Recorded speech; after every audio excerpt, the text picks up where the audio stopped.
The number of Americans who have mistakes on their credit reports is staggering. A 60 Minutes report exposed that most people cannot even correct the problems. CBS 2's Christine Sloan follows up.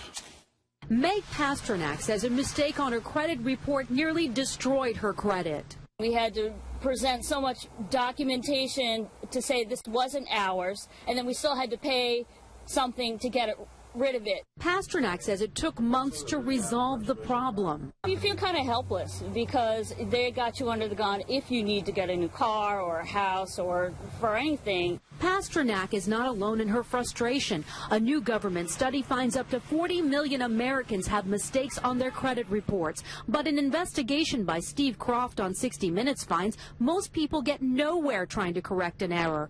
Ohio's Attorney General tells Croft that is a clear violation of a federal law. The federal law says that if you believe that there is a mistake, you can go to them and they have an obligation to do a reasonable investigation. They're not doing a reasonable investigation. End result, if we're successful, is a deletion of that record from your credit report. The credit pros in Newark help people fight agencies like TransUnion and Experian. All the information they receive from a customer, they translate it into a code. They don't forward the letter and the proof of payment to the creditor. They just forward the 3-digit code. So the best way to protect yourself?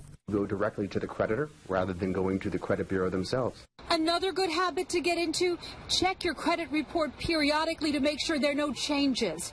In Clark, New Jersey, Christine Sloan, CBS 2 News. And like 60 Minutes, we were unable to get an actual person at the 3 credit reporting agencies. 60 Minutes was referred to the spokesperson for the agencies, who provided a statement citing an industry-sponsored survey that showed 90